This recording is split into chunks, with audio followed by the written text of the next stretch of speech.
All right, next guest is Spencer Kreutz. He's a student at University of British Columbia in marine biology and snappy dresser and a snazzy dancer. Spence, thank you so much for joining us on the show. Yeah, thank you so much for having me. You might be regretting this in about 5 minutes. Oh boy, it's not often that we actually get somebody who studies marine biology on the show. So that would be very interesting. But first, maybe you'd be so kind to give us a quick bio as to who Spencer Kreutz is. Yeah, absolutely. So I grew up in the Valley, Fraser Valley, that is. That's why we're left at the Valley, by the way. Yes, left at the Valley. And I've always been interested in ecology and wildlife management since as far as back as I can remember. So going to UBC was a natural progression. And you're a young man. You're in your 20s. Yeah, I'm 24 now.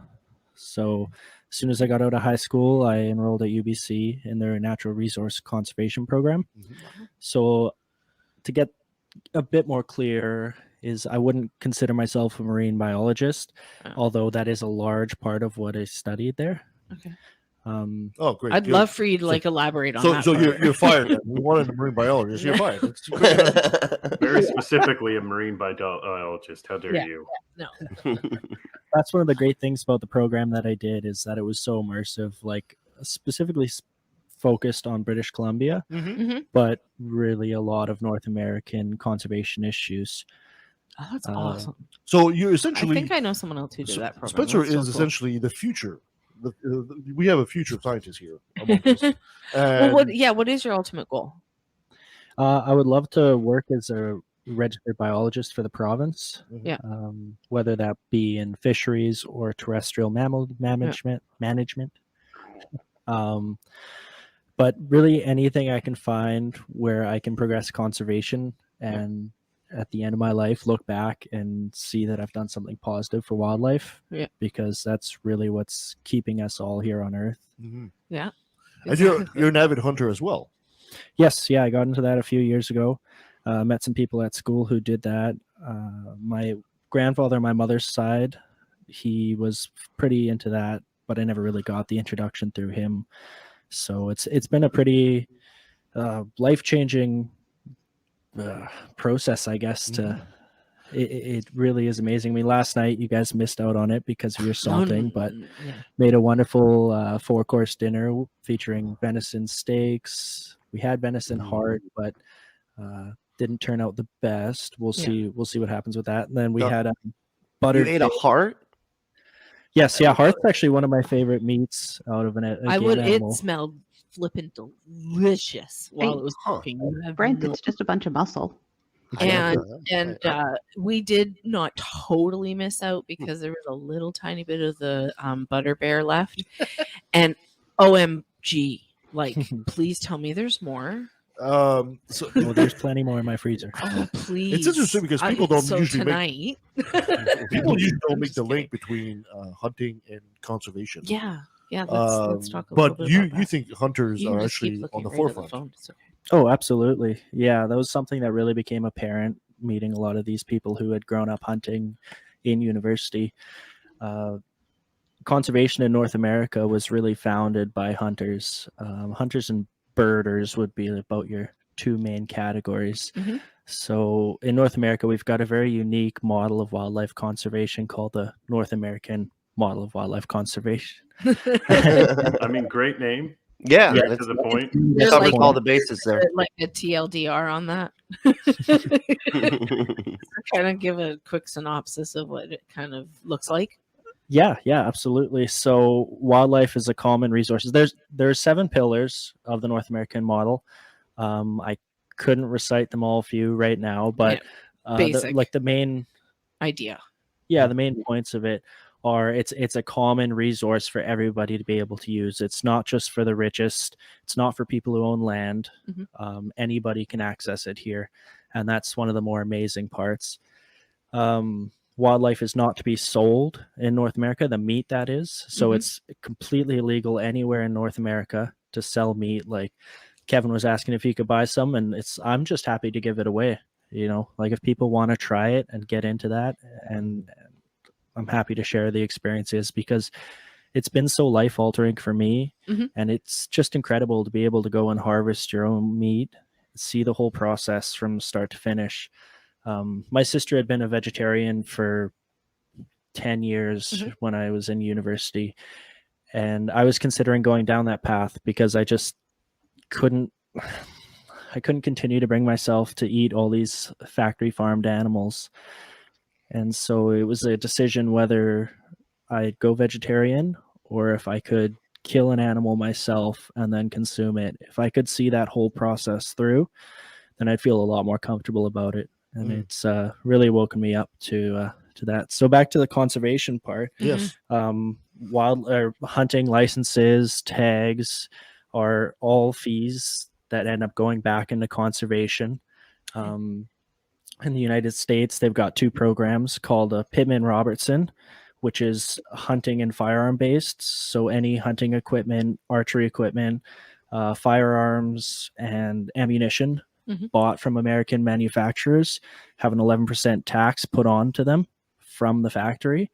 So you don't actually see that on top of the price that you're paying. It's just built in. Everybody who does it is paying into conservation, whether they know it or not. And then there's also a similar fishing one, the Dingle Johnson, which is about the best name. Who came up with that one? Well, I'm sure one's named Dingle and the other's named Johnson. No, I don't think that's it. Flipped it then. It should be the Johnson Dingles. You know? Anyway. Doesn't make it better, Brent. I thought, Could have been worse. Could have been the Dingleberry Johnson. Oh yeah, right. Anyway, so now you're studying. One of the things you're studying in school is marine biology. What does that look like? Studying marine biology. What are they teaching you? I know it's a very broad question here, but what is well, I guess what I'm asking is, what is the status of our ecosystem, and what are they teaching you in school at this point? Yeah, so I would kind of break it down into two major categories here, looking at a macro and a micro sense of marine ecology. So macro, more so referring to things like climate change, ocean acidification, are major pollution problems in the ocean. And then micro, looking at like the stocks of specific fish in a region where things are more locally affected by boat traffic, fisheries, dams, warming rivers, all sorts of things like that. That's interesting. So I mean, when they're teaching the students, the latest science, are they doing this, with a sense of urgency? Are they saying, you know what, we're in trouble, we're in deep trouble, or are they being much more placid about, no, it's not really a problem. What you hear is essentially overblown? It's definitely with a sense of urgency. But one thing that I found that separates it from a lot of what people are learning from media is more so focusing on the positives and how we are advancing. Because if we don't understand those things and what we are doing right, we're never going to be able to better these environments. If we just sit there and wring our hands, how is anything going to happen? I think that's a very interesting thing. They're actually teaching the positive side of things. So it's not like, because what you hear and the layperson will hear, it's always doom and gloom. Well, ultimately, isn't your education about making change in some ways? Yeah, it's about making change, and obviously specifically for the better. Yeah, that's what I mean. And we have come leaps and bounds from where we were, 100 years ago.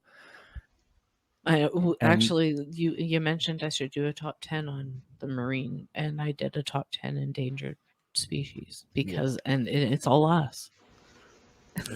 It's our fault. Yes, yeah. So it's up to us to fix really it. Right? What else is out there that's going to be affecting it? Yeah. And at the end of the day, many people don't want to admit it, but we are a part of these ecosystems, right? We are an animal just the same. And we really do have to do our best and our due diligence to try to right these wrongs, whether we did them or not ourselves. Do you feel that? I think a lot of people have a tendency, when you think of the ocean, they think of how vast it is and how detached from it we actually are, because we're a terrestrial species. We live on firm earth. We don't swim in the ocean, so we don't seem to think that the ocean really affects us. And what is your science essentially telling us about that? So yeah, that was a very common viewpoint through much of human history, and that's part of what degraded our oceans so far, is because we looked at them as this infinite resource that wouldn't affect us on land. But really now, I mean, plenty of people know the ocean is what produces most of the oxygen in our atmosphere, so we need it to breathe. It maintains surface temperatures. It's extremely important for that.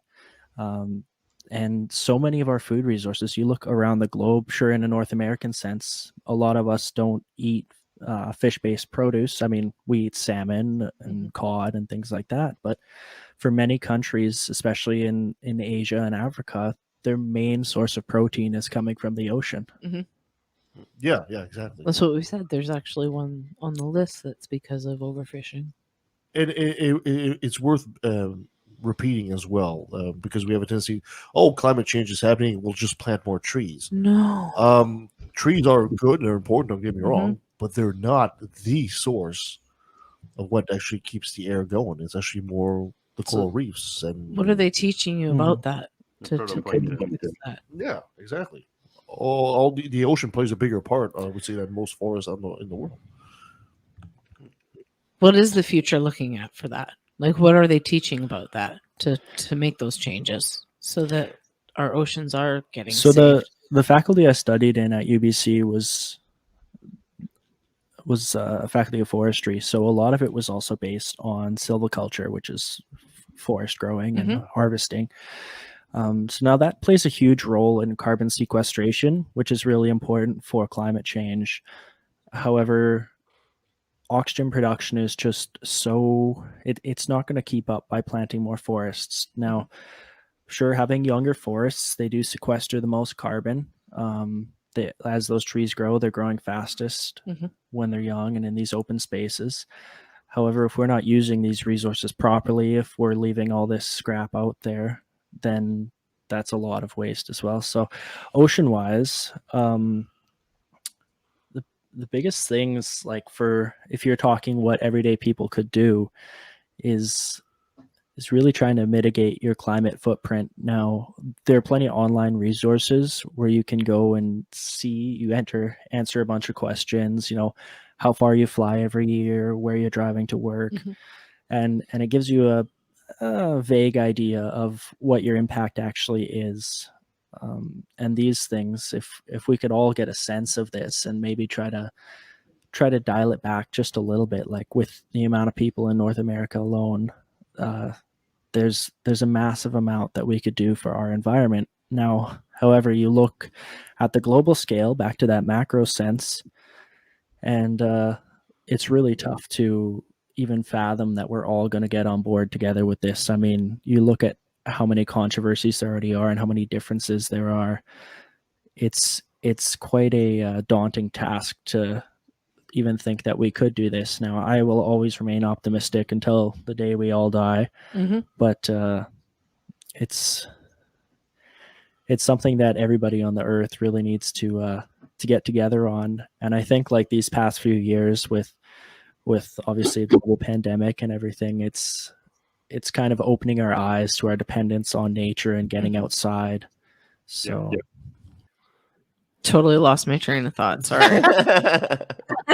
We can start anywhere. Actually, I'd like to talk just a little bit about the hunting, because I actually have a question that kind of pertains to that too. Please Absolutely. do. So basically, when you're talking about carbon footprints, right? And one of the things we can do to prevent carbon footprint, and I know with all these factory farm animals that they're being shipped from places, you're talking a whole bunch of trucks on the road. So by hunting, then essentially you're keeping it local. So you're keeping less travel time, less everything, right? So that's part of your whole deal with hunting, right? yeah, minimizing the footprint. And then also, if you eat the animal nose to tail, like think about when was the last time you bought a shank off of a cow's leg, or bought tongue meat or a heart or anything like that, where like these odd cuts that nobody's eating, and what happens to those, you know? And all of those are also using carbon or producing carbon as they're being made in these animals, right? Well, and you know, I need to relate a little bit of a local story, but there's been a lot of flooding around here lately, and where the flooding has been is in an area that is all agricultural, meaning animals, and that means cows and chickens. And these cows and chickens don't have feed now, and they've been underwater. And I've honestly been ignoring the stories because I know they're bad, but there's a lot of dead animals. And think about all that. Like, that's also space that's being taken up that could be used for. I just think that you're right. We need to stop a lot of the commercial meat eating. And it's kind of a double hitter, like with the Fraser Valley here right now, because that entire area was once a giant estuarine lake. So where the Fraser flowed into the ocean, it was backed up because of obviously changing tides. And grasslands and wetlands like that are extremely important for mitigating pollution that's going out into the ocean, as well as sequestering so much carbon. They're extremely important places for wildlife to live. But yeah. So in other words, we should be just letting it go back to what it was. Well, there's, you know, we got quite a few people in the Lower Mainland, and if we were to do that, we'd be shipping in our food from elsewhere. And yeah, that's true. Yeah, it's kind of a difficult battle to win, really. Yeah. But on the plus side, though, those cows that have been on the water, when you look on, you're buying a steak now, it says sea cow. Oh, stop. Cows of the sea, you know, it's like. You and your jokes. Anyway. Yeah, being able to eat local and get wildlife, like we have bears all through the city. We have deer in the mountains. They're a bit harder to find around the Lower Mainland, obviously. So sometimes you do have to go a bit further, but it's still worth it, though. It is, absolutely. And it really connects you deeper to that environment and to the environments around you. And it makes you have so much more respect and think about everything that you're doing in your daily life that could be negatively affecting these environments, right? Yeah. When you look at some of the stats that have come out lately, they talk about entire species that are being wiped out. You know, they're saying the oceans are fished almost at 90% at this point. And a lot of the terrestrial species have more than half of them disappeared at this point. Is going back to more hunting an actual answer, or are we just exacerbating the problem at this point? It's not exasperating because, at least in North America and many places in the world, the model of conservation we have set up is run by biologists. All of the bag limits and all of that is extremely monitored and made sure that it's not going to deplete the population. And if they notice any changes where it is looking like these populations are decreasing, then changes are made to the regulations so that people don't over-harvest. Sorry. I was just saying that's where finding poachers and reporting poachers is extremely important, because they screw with the numbers real bad. Yes, absolutely. And that's a very common thing too in the ocean, and even more so because it's such a large, vast area that's extremely hard to monitor. I mean, we can do our best at ports and making sure that all of the boats that are coming in are authorized and fully checked, but even still, I mean, once you're into international water, you can dump whatever you want overboard. Nobody would even know. Yeah, and that bycatch is another big issue. So we were just talking about that. Yeah. I mean, you think, how many people do you know that actually enjoy eating anchovies and these smaller fish? Everybody wants to eat salmon and cod, these giant, what we refer to in classes as the tigers of the sea, right? These are large predatory fish that take a lot of fish biomass in order to build themselves up. And if I could make one suggestion for a lot of people who do want to continue eating seafood, if they want to help increase stocks, like instead of buying a bunch of salmon every year, try anchovies, try sardines. I personally love eating sardines on sandwich, little tomato cans of sardines. Oh, so good. But little things like that. I was going to ask if you fish, so I guess that's... Yeah, so I fished for most of my life. For the most part, growing up, we didn't eat a whole bunch of the fish. It was mostly just my dad would take me out and we'd see what we could get. But yeah, that's definitely something I've become increasingly interested with, especially with hunting. And it's pretty amazing here in British Columbia, because I can go on a hunting trip and I'll stop at 4 or 5 lakes along the way, and I can try my hand at fishing, and then I've got food for that day that's come right from the watershed that I'm standing in and hunting in. And seeing Spencer fish is pretty amazing, though. He has his own harpoon just standing in the water. Are you going and fishing the lakes here that often the lakes here are stocked with rainbow trout that have been... I don't understand the cycle, but I do know that they're stocked. Yeah, so a lot of the lakes in these more urban areas are they're called put and take lakes. So the fisheries society in the area will put in a large amount of fish, and those are essentially solely for the harvest by people. It's not meant to try to regain any populations in those ones. Because they're usually degraded lakes. The fish aren't going to necessarily live for a long time. They don't have places to reproduce. So that is more like a gateway to getting people, especially young kids, interested in fishing. And then hoping that they'll have that conservation ethic going forwards, and they'll consider more about what's going on in their ecosystem around them. That's very interesting. I knew that it was stocked, but I didn't know that. Sorry, go ahead. I was going to say, I have a question about the seafood part, because I love seafood, and I'm in a very landlocked area in the middle of... What? Get out of here. Oh, yeah. It's like middle of the United States, but north. You have so many lakes there, though.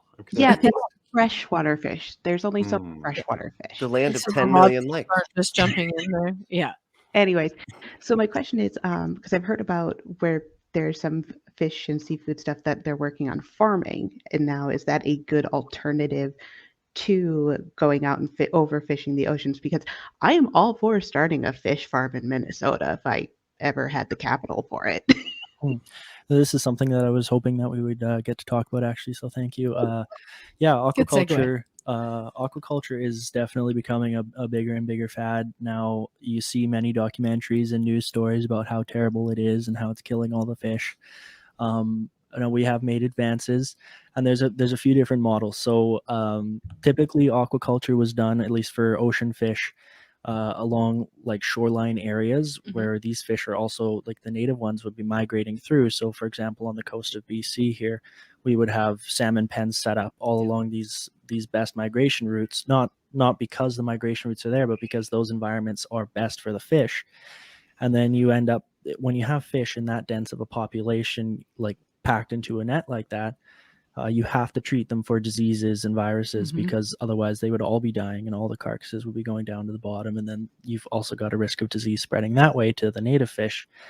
Another thing is all the waste that's produced, because it's such a localized area. You create these dead zones in the ocean there, and so you won't have natural fish surviving that would naturally be on the bottom there, which are common food fish for, salmon and cod and the things that we would like to harvest. So we've been making a lot more advances in terms. Well, actually, let me go back and go over the other two. So there would be also inland fish farms, which it's more like what you would be interested in doing. And these can be a pretty good option. I mean, it has much less impact on the ocean environment there, but you'd have to, the filtration system and the cleaning systems, it becomes a much more intense process. The water more expensive as well. Yes. So I was just going to say, does that become cost prohibitive? Yeah, this is the problem with the industry is, they'll favor something into the water because it's much cheaper than doing a farm on land. And by doing it in the native water, it's exactly what they need. So you don't have to monitor that part, because the water's fine. Like, I'm a fish. I don't do salt water. I have a freshwater tank, but you still got to measure the water, make sure it's okay. But then we have the carbon imprint of getting it to the middle of the landlocked, because it's several thousand miles.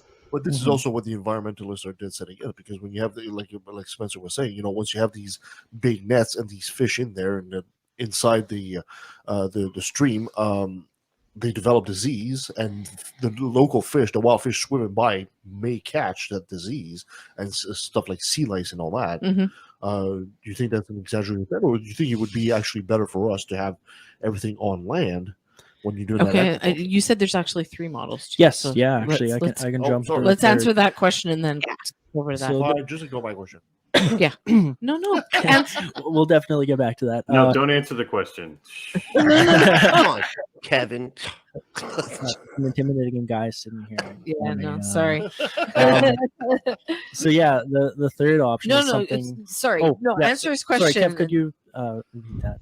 Well, like there's you a mean. question okay. I guess the question is, are we better off, without considering profit here? Would we be better off to put these farms on land, considering the risk they pose in the water to wild population? So it's kind of a give and take because of the extra resources that we'd have to put into it. I mean, you're going to end up burning fossil fuels or using large amounts of electricity from building a dam or some other kind of power plant. And so there's that on one side with these inland fisheries, and if we put them out in the ocean, now if we do have them in the ocean and we can clean up our act a bit, as long as the natural fish populations are healthy enough, this isn't going to make an impact that's going to completely eradicate the native fish species that are migrating through these areas or living in these areas. However, we're not currently doing that with those situations. So that actually leads perfectly into the third method, which is something that's been occurring in the past few years. I'm sure people have tried it before as well, and it's a bit difficult because of legislation that's preventing this in international or in federal waters. Sorry. But open ocean fish pens instead. So you have That's a great Like a idea. free-range chicken of the sea. yeah, essentially. But very large. No, they're still congregated in a tighter area. Okay. However, because of the constant movements and swells and storms in these oceans, it's actually able to distribute the waste a lot more efficiently. Oh, okay, yeah, that makes sense. And in those pelagic environments, I mean, sure there are plenty of fish, but it's not as congregated as in the coastal environments, where you have reefs and kelp forests and stuff like that. And so, what's the legislation that's the problem? Not necessarily. I mean, there are some countries that are going forward with that. It's more so proving to the legislation that we can do this in a safe, effective manner. Because when it's out in the open ocean like that, those storms that also benefit the whole idea of spreading this waste can also end up destroying these pens and potentially releasing the fish. Exactly. And they could be non-native to the area, just like there are Atlantic salmon farms on the Pacific coast here. Okay. Yeah. Okay. So that has happened before, not in the open ocean environment, but even in our coastal environments, it's a very common thing. How do they keep them in? Like, I understand the pen. I'm trying to picture that too. I mean, They ask them nicely. I understand it's a net, probably. It's a big right? velvet rope. Yeah, the cones, like a cone. Yeah, so it kind of works in two good ways. Is like you'd have a covering, like a top covering. Yeah, that's so that way you prevent things like birds and seals from hopping in and completely decimating them, as well as keeping. That was my first. Out. So like a much tighter net on the top. Yeah, almost like a lid to a fish. What if tank. Shamu decides to just jump in? Right? Yeah. on the side, right? Yeah. And you'd have some serious troubles. So, yeah, and then on that side of it, do they have like any kind of metal? Anyway, please go ahead. Oh, I totally am trying to picture it. Yeah, these materials vary definitely in these different aquaculture things, and that is dependent upon the amount of resources that people are willing to spend and the longevity of this project.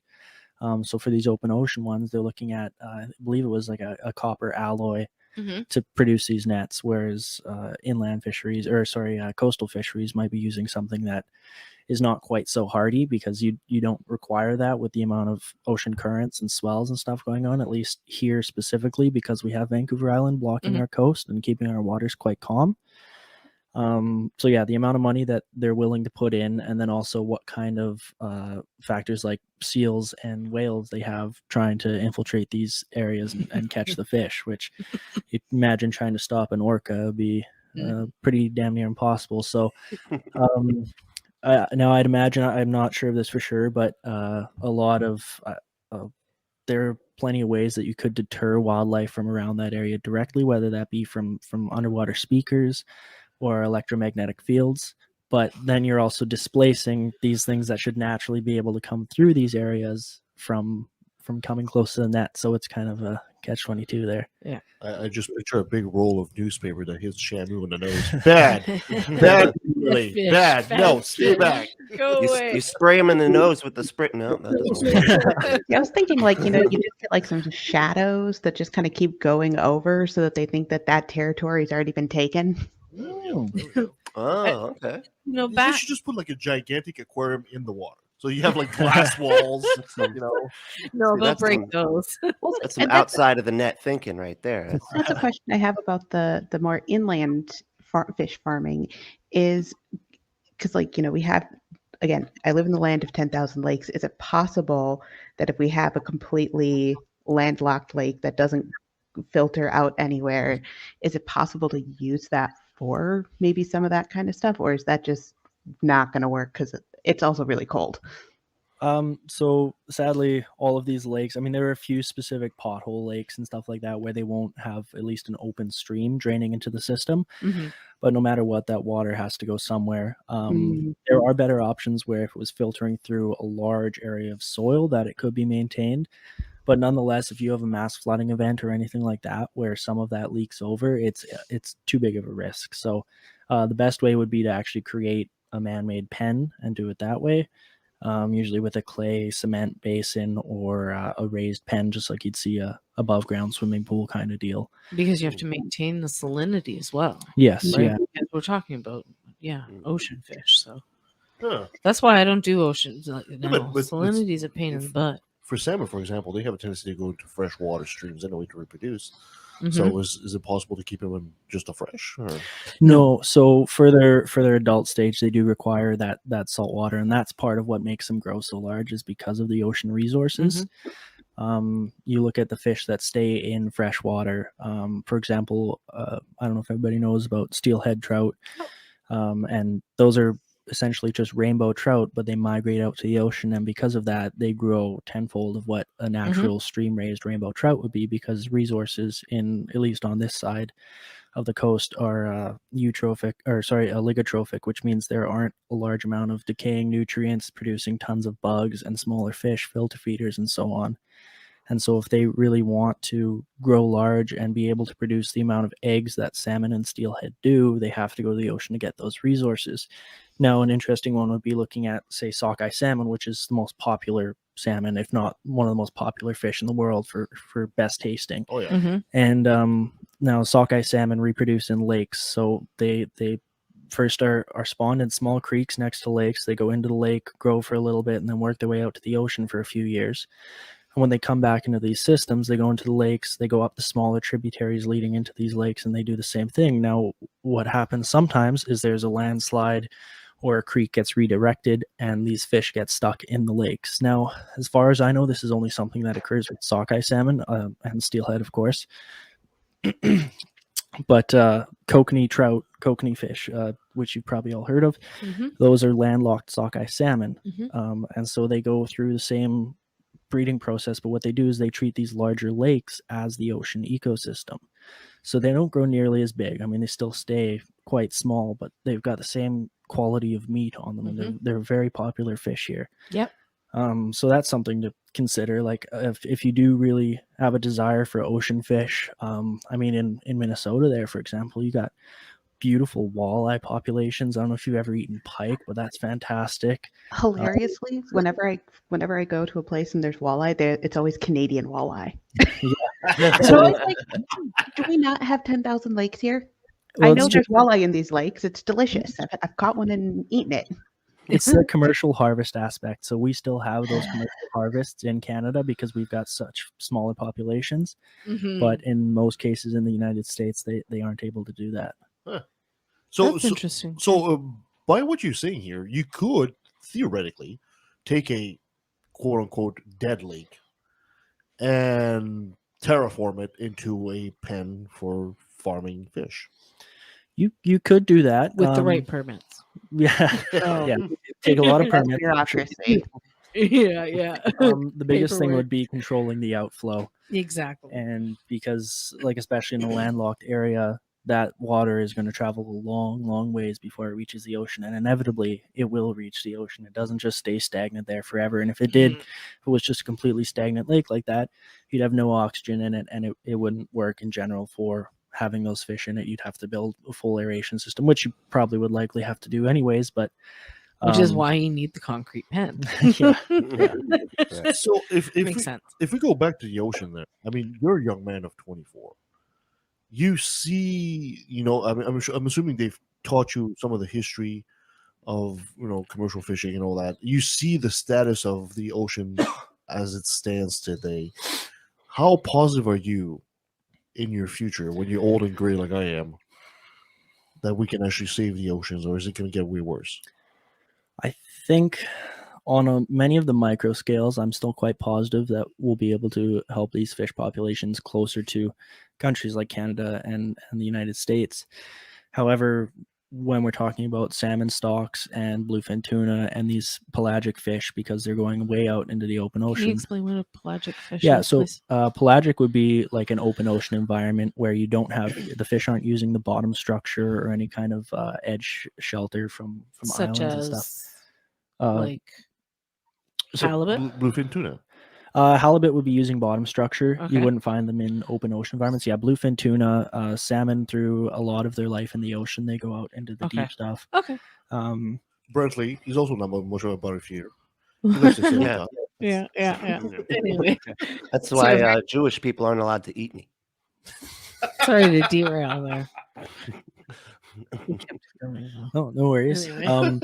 Now, that's not putting blame on other countries, especially ones whose government and resources aren't built up the same as ours. We're extremely lucky to have what we have in terms of agriculture and aquaculture and sustainable resource populations where we have a controlled harvest.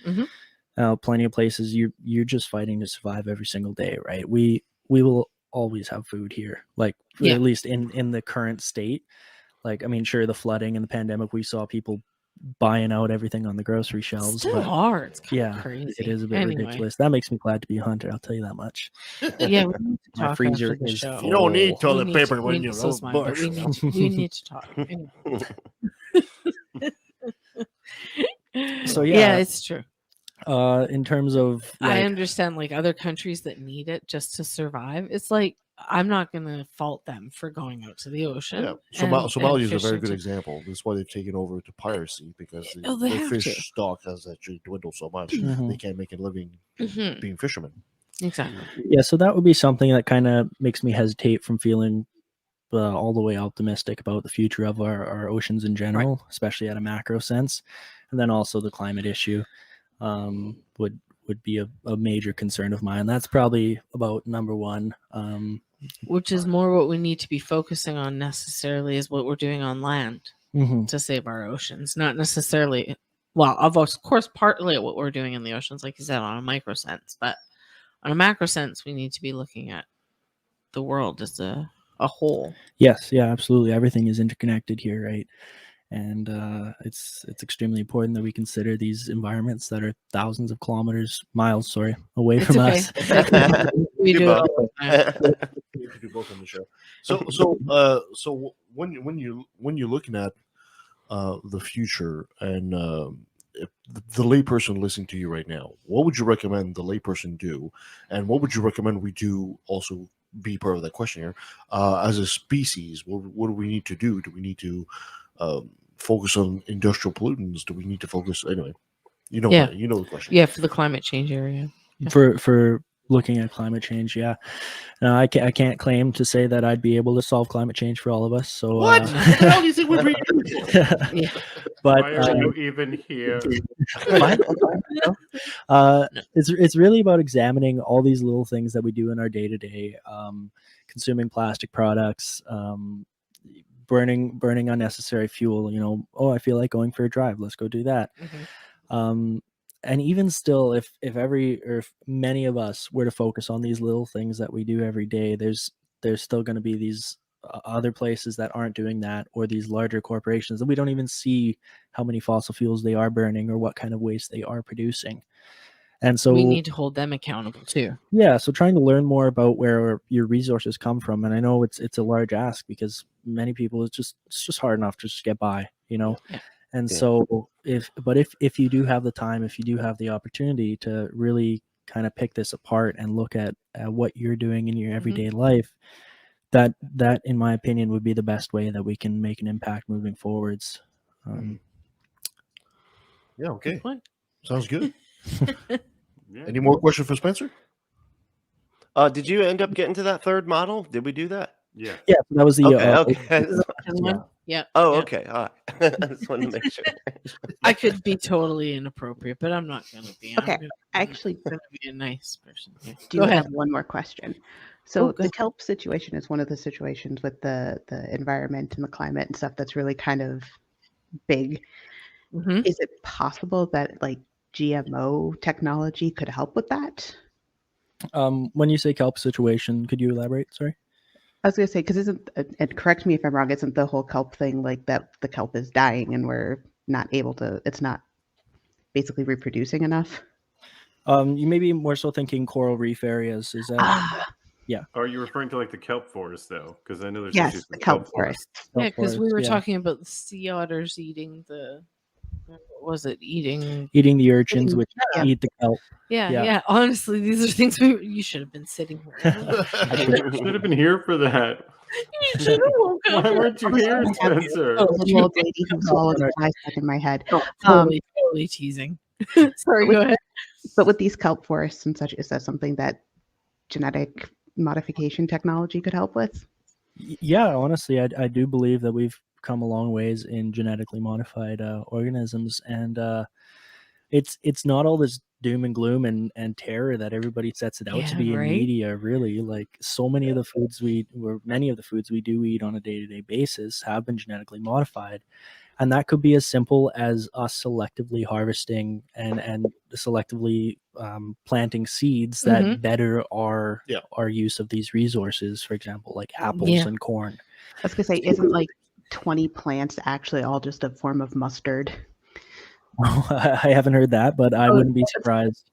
I was going to say, I know it's not true, but it's broccoli, cauliflower, and I think kale and a few others all have the same mother plant, and it's just been bred I could different ways. totally buy that. Yeah. So that's definitely something we could do with kelp in the oceans. I mean, it would be a little bit more difficult because you'd have to go in and you'd be selecting the ones that are the most hardy or doing the best given the circumstances in that specific area. Or just like introducing something that like looking at it and being like, okay, if we tweak this, it'll just grow faster or better, like CRISPR. Yeah. So I think instead of focusing on like growing faster or necessarily better would be looking at what is harming it and trying to counteract that. Yes. Good point. Yeah. So like many of the crops that we have used CRISPR on or genetically modified, part of that is to try to increase the toxins in them that bugs don't like. And so in this case, potentially sea urchins, or I'm not super familiar with the kelp forest issue, as that's not such a big thing in British Columbia here per se. Oh, okay. Then But it is in Minnesota. Minnesota, we're all about the kelp here right now. In British Columbia, it would definitely be a large focus on salmon stocks, especially considering First Nations and what's going on with them. They'll be all along the Pacific coast, I would think. Yes, Okay. that's one of the larger. Now we do have not us per se, but a large portion of the kelp forests that are everybody thinks of when they picture kelp forests are California, maybe the southern Oregon coast. So it's a connected environment. I mean, there are fish that do migrate all along those coasts, even up to British Columbia waters and back down. So it's something we should consider, and frankly, I'm going to look into more. But it's definitely a possibility that GMO could benefit many of these areas. Yeah, Minnesota has a whole bunch of GMO stuff because if you look at the U of M, there's agriculture all over the place. Yeah. You're welcome for the Honeycrisp apple. Bird yourself is genetically modified as well. Really? It's not original form. Yeah. Bird yourself is genetically modified as well. Yeah. Oh, yeah. Really? Oh, yeah, absolutely. It's not a primary form. Well, no, she's got the shark hand. Yeah. Yeah, in the picture. Spencer, dolphin, thank you so much for coming on. Yeah, absolutely. Dolphin, sorry. Yeah. I'm hoping that your future looks very bright as a marine biologist, and we're looking forward to hearing more from you for sure. Yeah. But before we let you go, I gotta have you say hi. This is Spencer Kreutz, and I took a left to the valley. All right, and if you guys would have me back on to chat more about hunting, that would be lovely. Yeah, of course. Please. I love talking Absolutely. more. I'd love to talk more about that. Huge passion. Bring of mine, Nathan too. So it's- I gotta have you say hi. This is Spencer Kreutz, and I took a left to the valley. Hi, this is Spencer Kreutz, and I took a left at the valley. Fantastic. And that was future marine biologist Spencer Kreutz. Hey, nice guy. Yeah. Yeah. Yeah. I Told mean, you I like this one. I think it's really nice to see a young man like this who is obviously going to have a very bright future. Also, I thought what was striking about Spencer is how matter of fact and calmly he was explaining things. I mean, and I like to see that in people.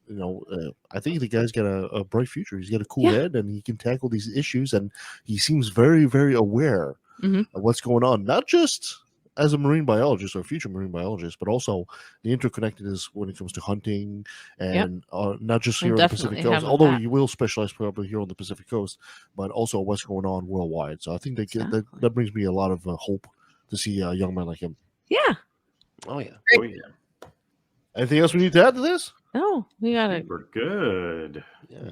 You have nothing to say. Jesus. No, sorry. Say all your things It about was paying amazing us looking money at that, and Yeah, Yeah, you let's got to not do all leave- your exits and say, hey, we're over at patreon.com/left at the valley.